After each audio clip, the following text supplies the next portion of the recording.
does it mean to think biblically about television and film today? What's it like for Christians trying to make a difference in TV and film? And how should Christian actors and actresses think about the roles that they are asked to play? We'll discuss these questions and a whole lot more with our guest, Tom Halleen, 30-year industry veteran, best known for his work as Executive VP at AMC, launching some of the most successful shows in television such as Mad Men, Breaking Bad, Better Call Saul, and The Walking Dead, and current and founding dean of the Snyder School of Cinema and Media Arts here at Biola University. I'm your host, Scott Ray. I'm your co-host, Sean McDowell. This is Think Biblically from Talbot School of Theology at Biola University. Tom, welcome. Really glad to have you with us. We've been wanting to do this for some time, and I'm so glad we can get you here. We've got lots of questions about what the worldview of the industry is like and how people who claim to follow Jesus and want to faithfully follow Jesus can make a difference in that arena. So tell us first, how did you become interested in film? And just a little bit about your experience in the film and television industry. Oh, I'm happy to, and thank you for the invitation. I love sharing about the media. It's been the world I've lived within for 3 decades now, as a Christian the entire time. It really goes back to my college days, and it's coincidental now that I'm a college dean. This was the pivotal moment in my own life. I thought I wanted to be an attorney. Oh, interesting. Because my dad was, and he was great at it, from what he told me. I love it. No, he actually was excellent. And I thought, well, if Dad can do it, I can do it. But my heart wasn't in it. I didn't love learning about it. What was it that I wanted to learn? What was it that fascinated me about the world around me that I wanted to bring my faith into? It actually was television that gripped me.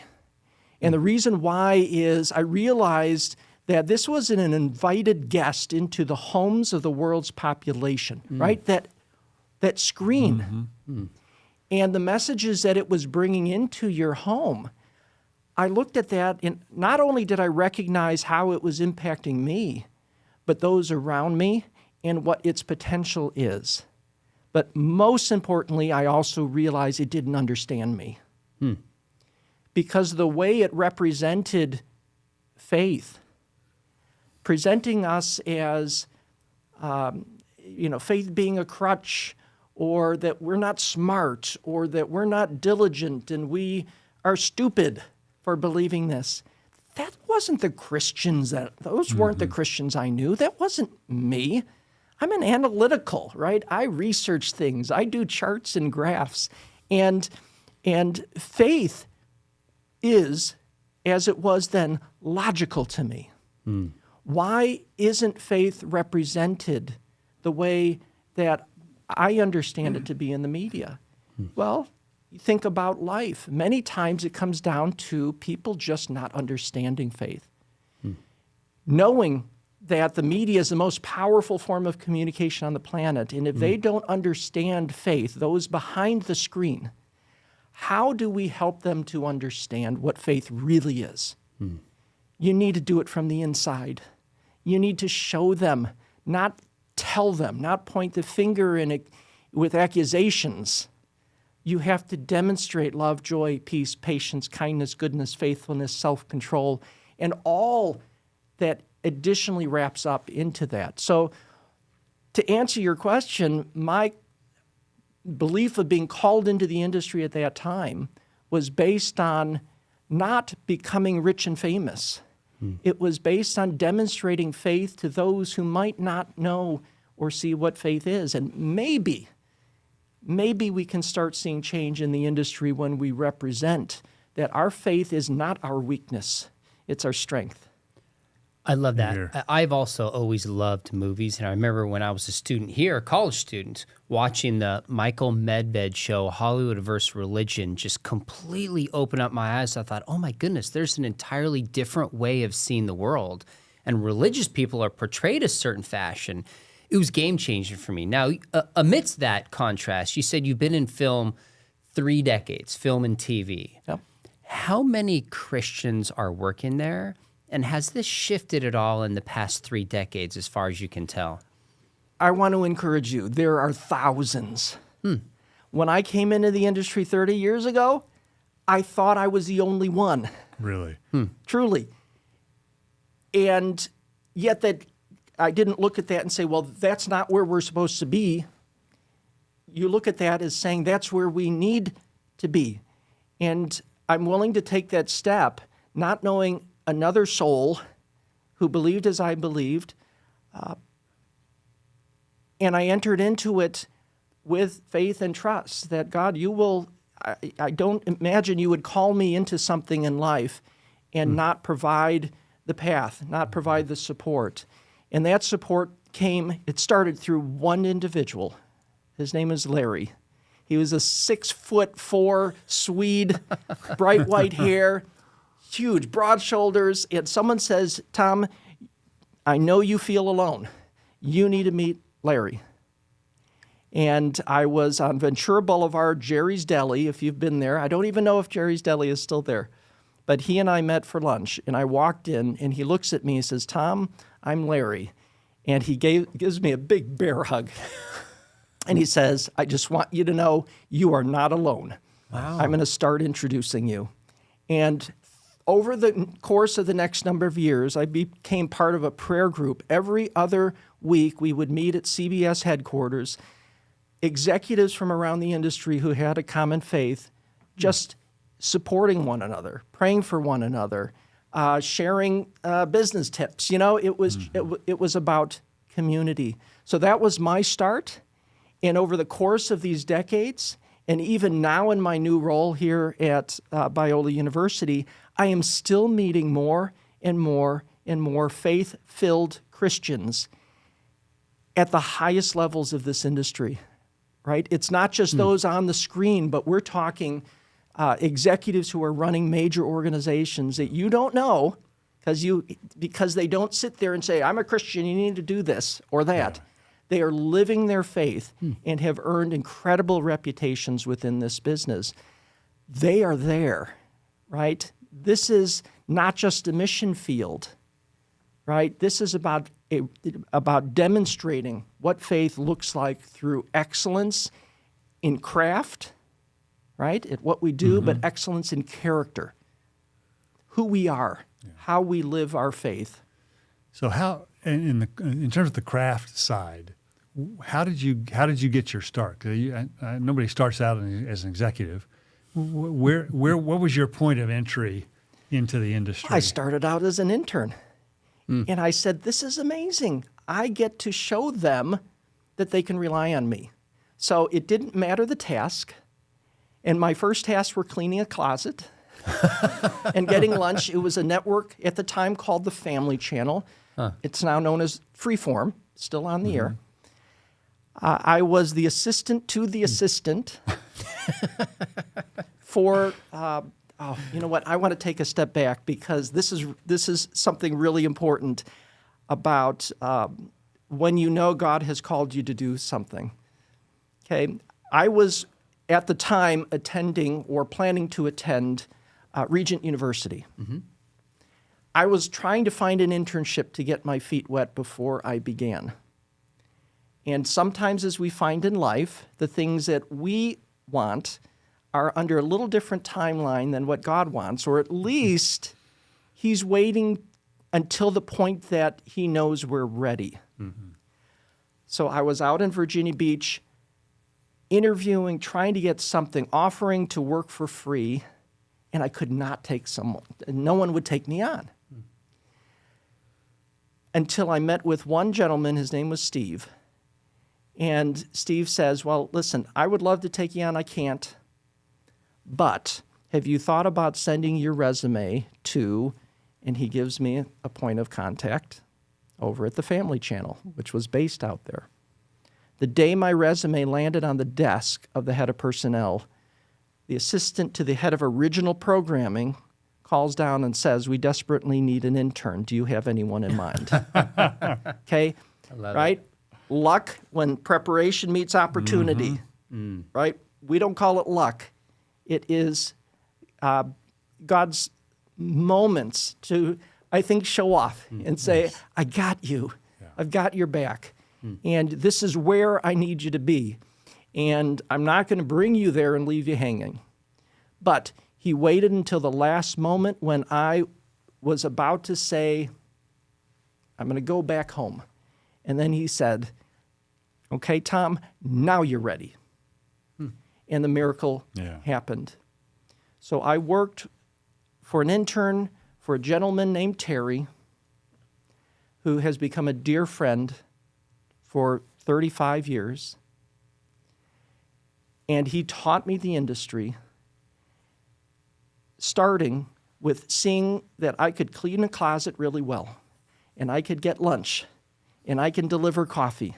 I could be trusted with the small things. And then he provided me a little more. And then I earned my trust in that and a little more. So my career began as from cleaning closets to be invited to shadow him on a TV show, to be given a TV show to supervise. Different bosses through the years now. From a show to multiple, to movies, to a division, to lead a department, to lead a network, to lead 2 networks, to lead 5 networks, where I was until the point that God called me to Biola. But always with the same mindset: you serve others. And God, my career is not mine, it's yours. My finances are not mine, it's yours. I'm willing to go wherever you call. He just ended up keeping me in this business for 30 years until he says, I have another thing ready for you. Well, our students are blessed to have you here. And you know, our podcast is called Think Biblically. So maybe kind of starting at the top as we jump in, what does it mean to think biblically about cinema, media, television, film? What does that look like? How do we apply that? As consumers, I think it requires us to look at the content we choose to take in from a biblical perspective through that lens. And to ask ourselves, not just what is this teaching us, what is the product, the characters, the decisions they're making, what is that teaching us? But it's also asking ourselves a more important question: what are we seeking from that content as a Christian, right? Content can be great, right? Some content is great, some content is bad, right? But all content teaches us something. What are you willing to be taught? What are you choosing to be taught by the choices we make in viewing content from a biblical perspective? Right? It is, I think it's key, and what I'm trying to help students understand is their role within it as consumers and the choices we all make, but also as media creators, the choices they make, what they are choosing to put on the screen, and why they are choosing it. What leave behind do they intend with the product that they create? So, Tom, as you know, you've been, now you're mentoring young men and women who are hoping to enter the film industry and television, various media aspects. What are some of the most common pitfalls that you've seen Christians fall into when trying to enter the industry and make a kingdom difference? Well, there's a few, right? More than a few. Some of the pitfalls of the industry globally is it's a very tempting industry when it comes to the money and the power and the fame. And we can easily fall into this mindset of saying my value is whether I get my name on that credit or the box office receipts from performing on that project or directing it or writing it or being an executive behind the scenes. Value can easily be attributed into the product that we do, right? That is first. The other pitfall along with that is that can be a very hollow way of looking at life because it's reactive to other people's view of you. And I don't want students to enter into this industry feeling that that should be their goal. right? It's not about getting your name on a credit. That's not what defines success. Success to us here in the Snyder School is, are you doing what God has called you to do? Amen. Regardless of the level, right? Our careers are not ours, they're His. Our finances not ours, but His. How hard are you willing to go after what God has called you to do? Do you have the courage to try doors to see if they're opened or locked, not to sit back and just wait and pray for open doors? Mm-hmm. I believe as Christians, especially in this industry, it's about leaning in. It's about owning their faith, never letting anyone deconstruct it or exchange it to say, that's weak. You need the power. You need the fame. You need the influence. No, everyone needs Jesus. And I want our students to demonstrate faith not just by what they create, but all of the relationships they have along the way. Right? I had someone ask me once, what does it mean to be a Christian director? Love the question. I love when students ask questions like this. And here's my response. And we can talk about whether you agree with this response or not. This is my view. Being a Christian director isn't so much about what you choose to direct as much as how you treat other people when you direct. Right? Our story is not ours. It's His story. We play supporting roles in that. Our story, His story, is told through the interactions throughout this industry and should never be determined or judged just based on, oh, they worked on this project. Therefore, they might not have a strong enough faith, right? I worked on some pretty provocative shows. I was part of the team. I mean, The Walking Dead and Breaking Bad, right? An amazing team. I'm honored to have been part of working with some of the most creative executives and content creators in the industry, right? But it's not about just the product. It's about how you interact with those along the way, right? That's part of what I want to help students understand. Let me give you an example of one of the cinema school's grads who did just what you're talking about. He's one of our business students who was considering after graduation going into the business side of the entertainment industry. And he was at a conference that sort of helped, as a networking conference, helping people get their feet wet in this. And an agent approached him, and they got to talking, and the agent asked him, he said, have you ever thought about acting? And he never considered it. Huh. And so the agent suggested that he actually take that seriously. Ended up, making a long story short, he landed a role on a CBS sitcom, and hit a home run in the episodes that he was in, and then later got picked up by a very exclusive agency. I'm not familiar which one, but one where you don't call them, they call you. Yeah. And the reason they liked him was, they said, we love what you do on screen, but the reason we wanted you as one of our clients is because of the reputation you have for how you treat people off set. Yes. How you treat the staff, how you treat the production assistants, how you treat the interns, how you treat the sound folks and the cinematographer, basically how you treat all the folks who really make this thing happen. And that's what attracted them to it. It was his character as well. I mean, he was excellent in his craft, but it was his character that actually set him apart. And this is a growing trend right now within the industry. I'll speak to the negative. A trend is what the studios are telling me, the recruiters at the studios are saying is there's no lack of skills coming out of most universities, but there is a lack of character in the students, right? Follow through, social skills for these environments, integrity, all of these things that are foundational to faith. And when I talk to these same recruiters who say that more than 40% of new college grads hired by the studios from out of academia are fired within the first year. Is that right? I said, why is that? They say because of attitude and character. And so I say, what we have built within the Snyder School here at Biola is a program that emphasizes excellence in craft, right, the skills, and excellence in character.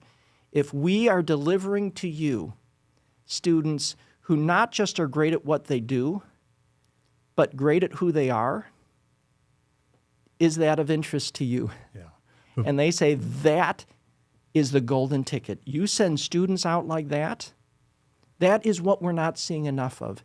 Yet that is the heart of what we teach. That's also the heart of faith, right? And we want to demystify faith to this industry, and we do it through character.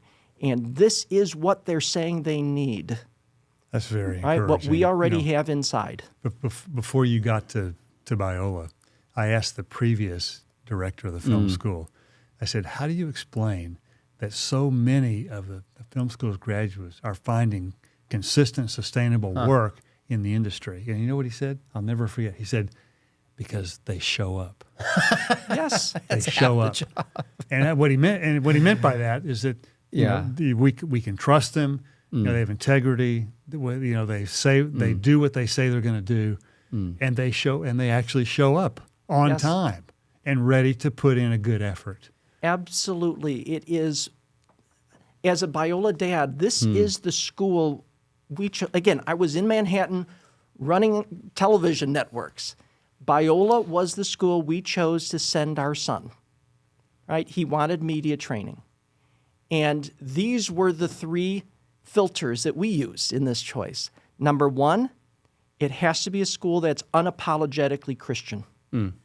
None of this Christian light stuff. I mean, believing faith, biblical faith, unchanged, not swayed by culture, but focused on what is true, right? So that was a condition. You have to be a Christian to attend. You have to be a Christian to work here. That was our first filter. Second filter, it has to have faculty that actually have experience in the industry, right? Who can make, Scott, a statement like that, right? Because they know they've been there, they've been within it. And third, proximity to the industry. To be adjacent to the world's entertainment capital, and to be unapologetically Christian, and to focus on craft and character. It is the reason why we chose Biola, and I truly believe, whether they will say this directly or not, it's one of the reasons, this character side of the training is one of the reasons why we are now known as one of the top film schools in North America. And that's amongst many of the major state or private institutions that we've all heard about, and yet God's favor, God's provision through the actions, the behaviors of those who graduate and their influence has made this university stand out as being amongst the best. Let me go back to when we asked you, how do you think biblically about film and TV? You said two things: what we create, also what we consume. Yes.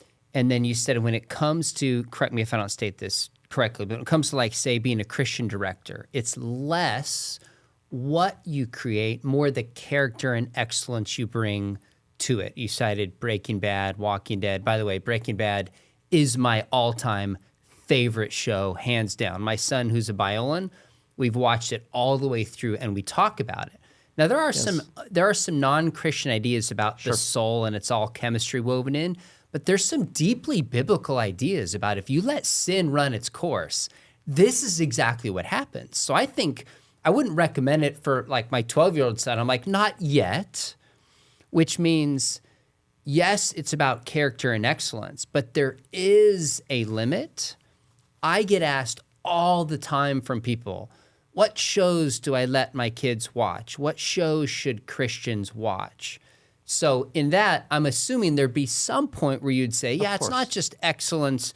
I draw the line here. What principles, either for directing or for just consuming, would you give for Christians who want to be excellent, but also don't want to be unwise in terms of what they consume and create? Yeah, it's interesting that that you talk about that. I received it was a list of questions from a high schooler who was just curious about these same topics. And I brought my response with me because I want to tell you what he told him, because, again, I love when students ask questions, and for a high schooler to ask these types of questions, right? All about content, what you should watch, what you should work on. How does a Christian discern that? And there are 3 verses that stood out. Matthew 6:22-23. Right? The eye is the lamp of the body. If your eyes are healthy, your whole body will be full of light. But if your eyes are unhealthy, your whole body will be full of darkness. If then if then the light within you is darkness, how great is that darkness? Right? These are choices. Right? Philippians 4:8. Finally, brothers and sisters, whatever is true, whatever is noble, whatever is right, whatever is pure, whatever is lovely, whatever is admirable, if anything is excellent or praiseworthy, think about such things. Amen. And then 1 John 2:16, for everything in this world, the lust of the flesh, the lust of the eyes, and the pride of life comes not from the Father, but from the world. And then I went on to say, as consumers of media, we must determine our reason for watching films or TV series or playing interactive games which contain sensitive or controversial themes. It's not automatically bad to do so. It's all about what you're seeking by doing so. What are you seeking from it? Even between the 3 of us and those who are listening or watching, we have different levels of tolerance, right? We have different levels of sensitivity. But we all have a common God, and we have a common mind and role within His story. We do have to discern the choices we make and what we take away from them, right? Do we watch some of this product and take it in unknowingly, now being desensitized to behaviors that are not uplifting? Or can we watch a show like that and say, let's talk about it? There is power in dialogue. Did you know that Christians within this business, and we all go through it, right? We are in roles. We all have people above us who we work for. We don't have unilateral control over every piece of content. We are all working really hard in this industry representing our faith, and we all hit moments of conflict within that faith, whether that comes through content or actions we're asked to do. Misrepresenting facts, for example. Do you know, I had a boss once who asked me to lie about something. What do you do as a Christian when you are working for someone who's asking you to misrepresent the truth? Here's what I said. I said, if you remember the first time we met, I told you that this is how I roll. I'm never going to lie to you. I will always be honest. I always want you to know you will get a straight answer from me. That's how I am. The day you ask me to lie for you is the day you give me permission to lie to you. Oh, absolutely right. And that's not a line I'm willing to cross. That's right. Wow. I thought I would be fired. That is a brilliant response. But you know what? In those moments, when the industry sees your authenticity, that you live out your faith honestly, at the end of the day, right, they want people they can trust. They want people who many times are not like them, but you are who they need, and they know that. And in this case, I knew this was someone who needed someone that they could trust, and I wanted to be that. Someone who didn't have a reputation of being, of understanding faith, maybe rigid about faith. I wanted to demonstrate what faith really looks like, and that was a moment, and I was willing to put my job on the line because everything would have been lost if I would have just said, sure. Right? Let me. I got 2 follow-ups on this. One is, are there places in the last 30 years where being authentic in your faith has cost you professionally? I cannot think of one instance. Right? And this is one of the reasons why I'm here at Biola. Yeah. To say you don't need to hide from your faith. The industry will accept you in what you believe in. I know that's a very broad statement. And there are a lot of people who don't understand faith in life or who may be rigid to what we believe because of past experiences. So as you enter into this business, demonstrate it through character. And I have always had everyone who's ever I've worked for always got to the point where they eventually asked, what is it about you? Mm-hmm. And that's when God opens the door. And you can say something like, I have had the opportunity to say, thank you for noticing. Faith has always been the heart of how I live my life. And you know what my faith calls me to be? For you is the greatest employee, the one you can rely on, the one you can trust, the one you know is working hard in support of you. Mm-hmm. I want to be that for you, and that's what faith means. Here's a second follow-up on this, and I've got a personal interest in this because I've got a son who's an actor. And are there, because you talked about directors, certain things that, certain content that directors ought to be careful about. Are there certain roles, or how should an actor or actress think about the roles that they are being asked to portray? Because I know in some cases, you can accept an offer and then you see the script later. Sure. You may not be aware of what you're signing on for.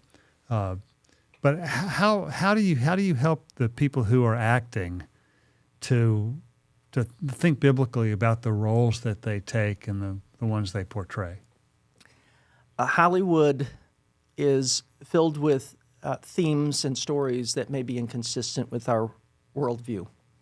And each performer, and I think in that case you should ask actors how they discern.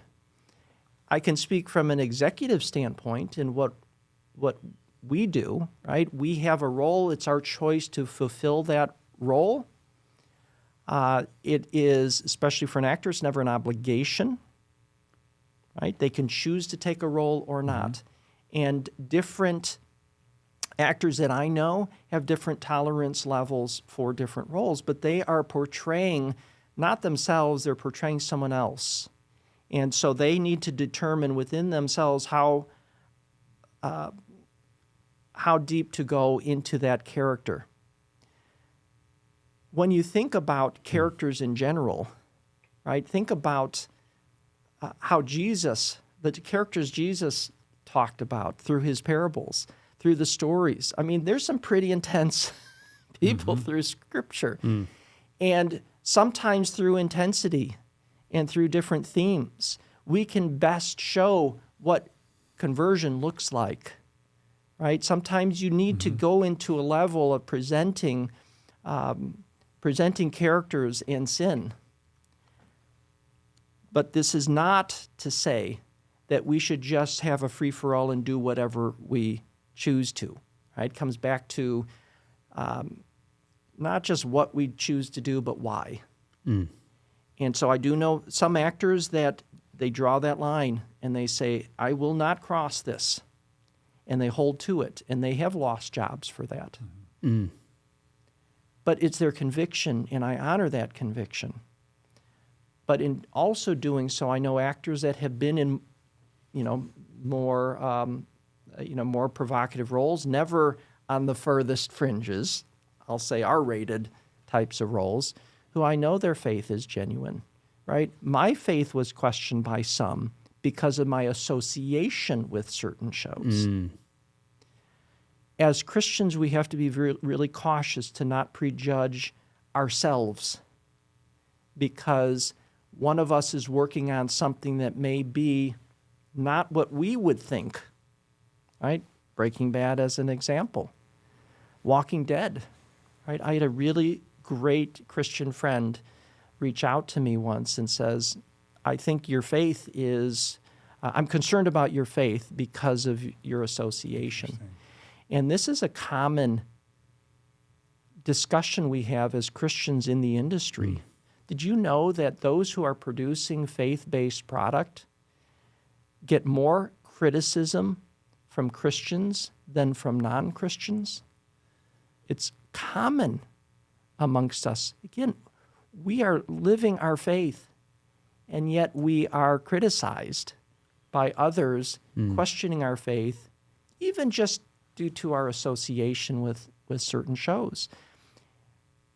It hurts, to be honest. Yeah, I get that. Because we are genuine, we are working hard to represent, to demystify Christianity, as I said earlier. We want to know that we're being prayed for. I'm on the board of, a few organizations, and one of the boards that I serve on proudly is the Hollywood Prayer Network. Love it. Love the team over there. And their calling is to pray for those in Hollywood. And what we have experienced as part of that is some people have told us Hollywood is not worth praying for. Really? It's too lost. That hurts, right? It is not. And there are thousands inside this industry who are living out their faith, trying to create change from the inside. And we are sticking together, and we are showing the industry that faith is strength, not weakness, right? We are talking when the number of times I've been able to talk with fellow leaders. Tom, I'm struggling with this. How do you think I should handle it? These are the issues that we're talking about, and we are working together. So please pray for us. Don't abandon us. That's one of the reasons why I stepped out of the industry to come here, because I need these students to know their voice matters, right? If they feel called, right, don't worry about what that looks like yet. Let's focus on why you are called. What imprint are you looking for? And let God help us together to guide you into your supporting role in His story through the media. But for those not in the media, support those who are doing this, right? We are building storytellers, parabolic storytellers, right? I am, some like investing in single movies, single TV shows. That's awesome, right? Go to the box office, right? For those that are representing your faith, support them, show that you appreciate them. And the rest of us on the inside are going to continue to increase the quality, increase the power of the story. And for us, I want to send out thousands of Dallas Jenkinses, right, into this world to create more and more and more content to represent, to respect faith, let alone to represent what we believe. Tom, when the first Deadpool came out, I was teaching high school full-time. We had 90-minute block periods, and I just said, here's a question, let's talk about it. Can and should a Christian watch Deadpool? And you have the legalistic side that you can err towards, but then there's also the libertine side that can go too far. How do you balance that? And one of the things you're really encouraging me is that just Christians are wrestling with that, and give them the benefit of the doubt, at least initially, and pray for them.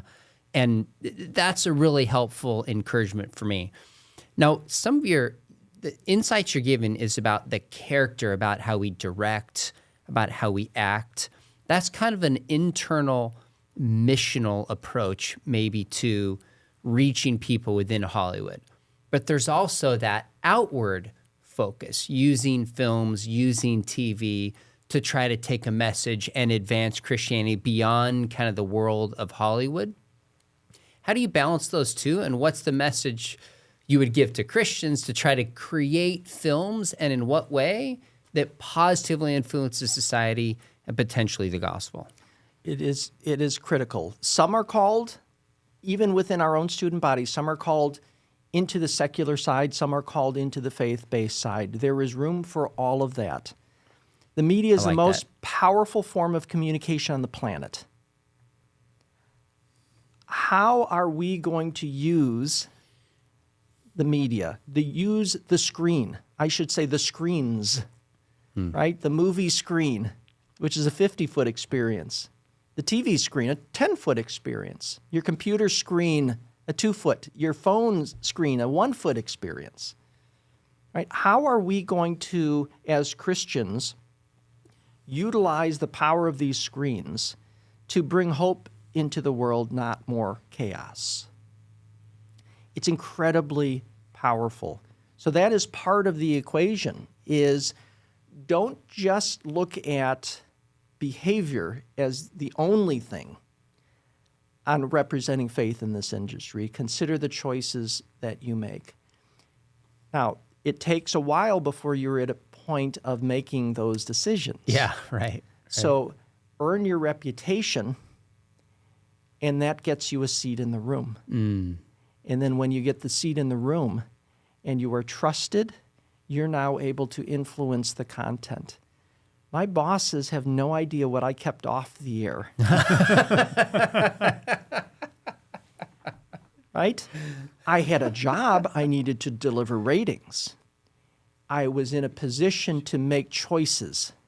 And that's what I hope Christians also consider is if you're on a crew, you're always going to be building something that someone else decided on. The real decisions in this industry happen in offices. And we need more fellow believers inside the offices where the decisions are made. That's where the content is managed, right? That's what distributes and monetizes and green lights and finances the content. It happens in offices. So it is part of the equation. So can I lean in on Breaking Bad a little bit? Because there could be two angles to this. It could be, here's a show that's being produced, and we want excellence on that show internally. But I also think when I look at Breaking Bad, I mean, this is the conversation my son and I had. I'm like, you start with this character, Walter White, and you give sin a foothold. And that show, I mean, I think it's 6 seasons, methodically and brilliantly shows how one step leads to another. And sin, when it is full grown, leads forth to death. Death of his reputation, death of his friends, death of innocence. I think, as a whole, there's certain biblical ideas underneath that. Now, I don't know the director, the producer. I think I looked up that he was kind of agnostic, atheist behind it, but I still think the show had ideas. Now, there's some gritty things in it. My wife was like, I can't watch it. I'm like, fine, you don't need to watch it. But you look at that show in both ways, like, and even The Walking Dead. I mean, there's some gritty scenes there. Like, what makes us human? Is this a Darwinian world? Are there things worth living and dying for? Like, do you look at that show internally with excellence, or is there a sense of these are putting ideas out there that I want the culture to wrestle with that intersect with Christian ideas, even though they're not clearly Christian TV shows? As network executives on these shows, we are the caretakers of other creators' shows. So in the case of Breaking Bad, this was Vince Gilligan's creation in this world, as exhibited not only through brilliant writing, but the talent behind the screen, let alone on screen. It's amazing. Right? It is incredible, but it is a show about a very core aspect of human nature, right? Consequence. Yep. Mad Men, also a show of consequence. Right? Breaking Bad, Mad Men as a combo, we didn't approach those as saying, okay, how are we going to integrate? Let's sneak in biblical principles. We're the caretakers of two amazing show creators in their worlds. But I refer to it as how we discern, how we take in that information and interpret it. I had amazing conversations with my pastor in New York, who is a super fan of Breaking Bad, and we would kind of hash through all of this. Same with Walking Dead. Yeah. Right? Walking Dead became kind of a what would I do in that circumstance? Totally. Right? In a post-apocalyptic world, most people, if you haven't seen Walking Dead, don't realize that The Walking Dead, by terminology, doesn't define the zombies. The word Walking Dead refers to the living. at that moment in time. So how does faith intersect when the world has collapsed? Didn't know that, did you? I did not know that. That's actually, that's profound and shifts things. I love that. Yeah. But don't worry, it's not a spoiler. No, right? no, it doesn't. But it was part of the heart.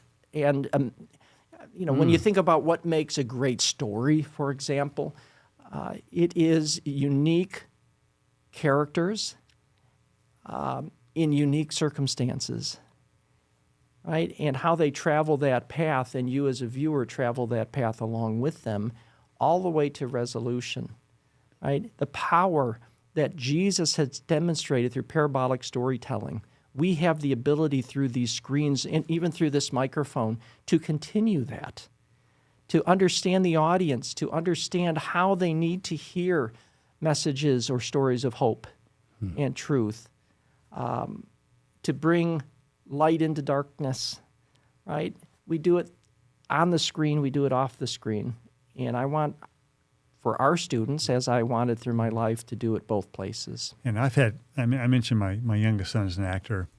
My oldest son graduated from the film school here. He's been producing commercials for some time. And we've had a lot of conversations about content. Yep. And, they sort of range from, I have an obligation to portray reality as it actually is. And if that involves language and sexuality and violence, I'm not doing it gratuitously, but I'm portraying it like it really is. So someone like Anthony Hopkins in Silence of the Lambs is being portrayed accurately in some really gritty scenes there too. And on the other hand, I've had people say, "Hey, it's just acting. You're this is not who you are. You're portraying. That's why."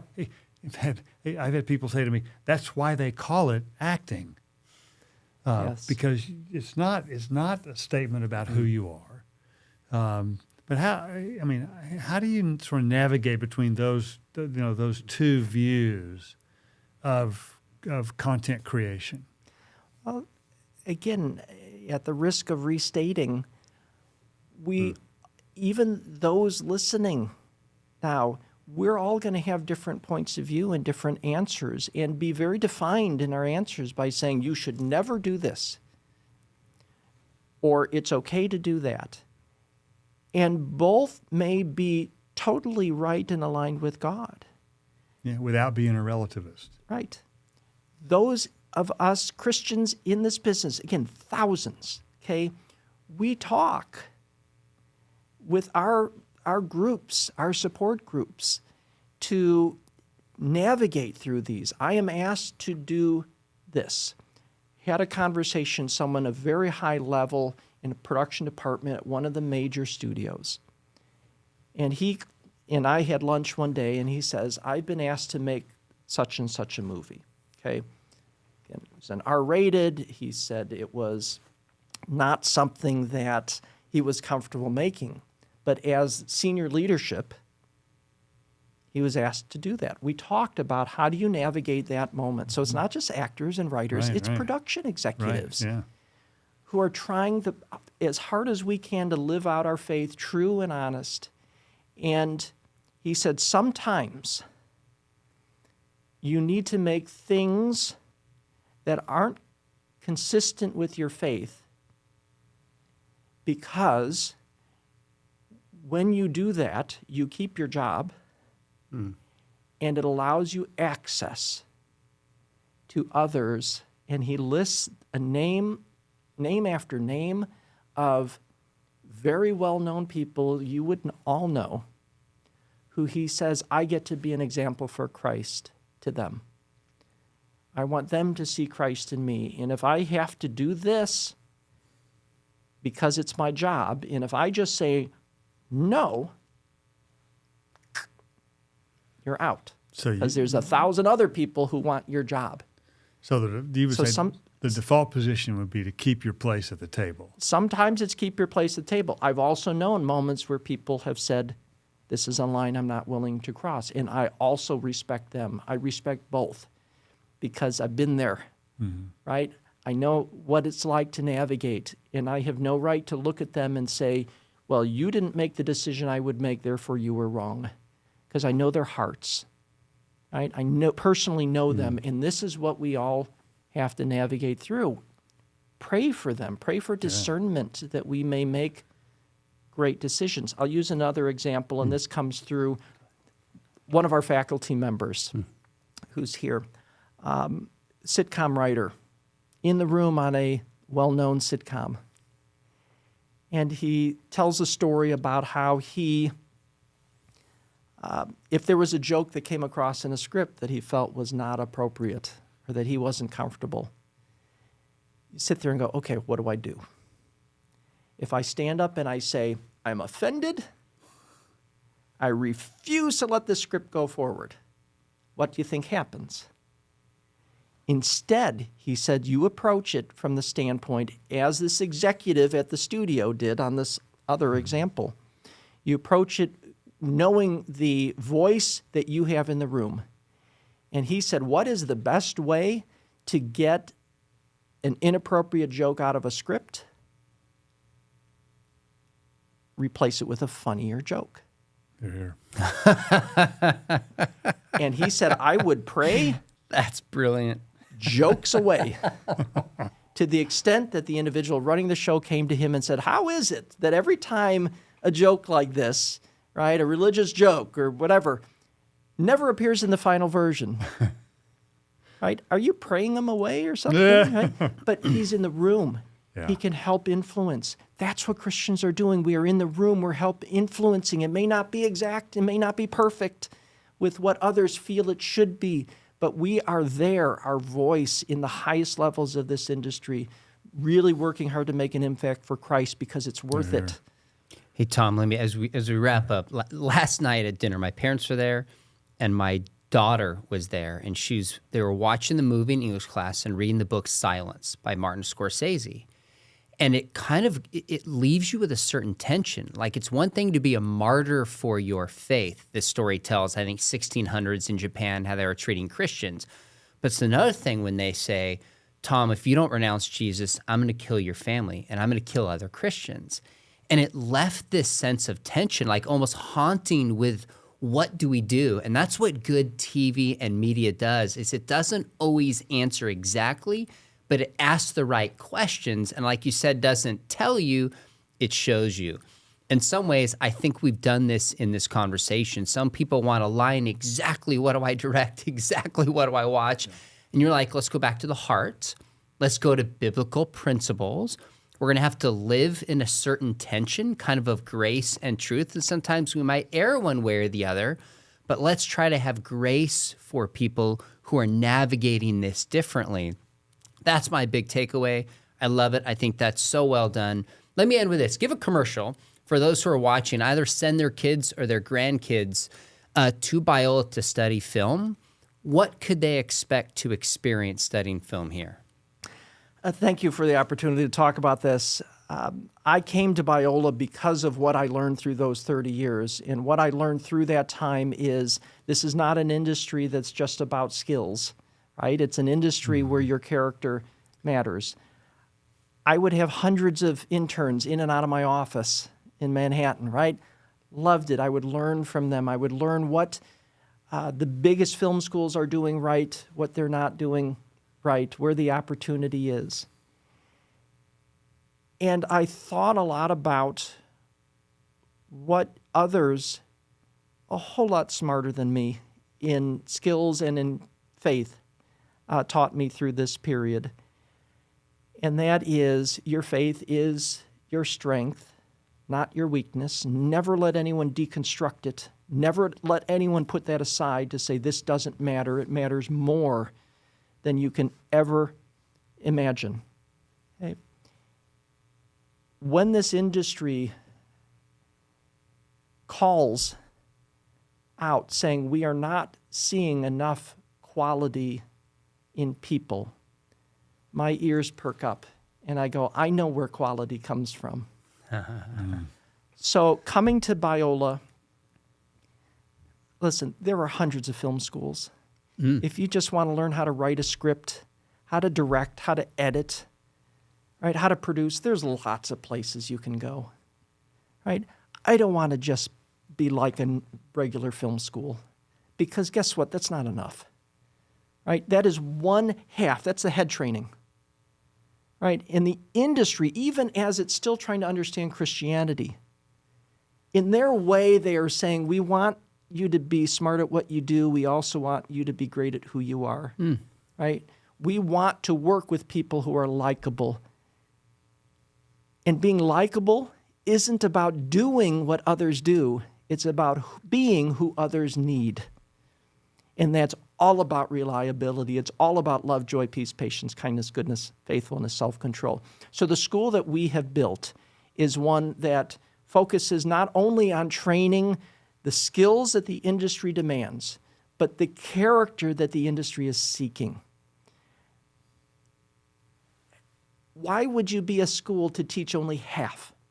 Then we're not sending students out into the world with the qualities that the industry is actually looking for. So that's why we embrace it. I remember speaking to someone from the press a year or two ago, and I gave this very same notion. After they announced that we were one of the top film schools, what is it that makes you distinctive? And I talked about crafting character, and she pauses on the phone, the reporter. You never know what a dramatic pause will bring. And she comes back and she says, wait, you teach the skills and character? And I said, yes, we prioritize it. Pause. And she said, that is amazing. Love it. Wow. This is Hollywood. Yeah. That is amazing. That is what we are about, is bringing in these students, professionally train them for what the industry expects, but build them up, build their faith up. Don't deconstruct, reconstruct what their faith is, so that they choose it every day to say, this applies to my life in the media, and now I want to use the power that comes with being in the media to bring hope to the world, not more chaos. So, Tom, if they want to find out more about the Snyder School, where should they go? Call me. I'd love to talk to you. Happy to. No, just go to the Biola website, click through to the Snyder School of Cinema and Media Arts. You can see we have a new facility coming.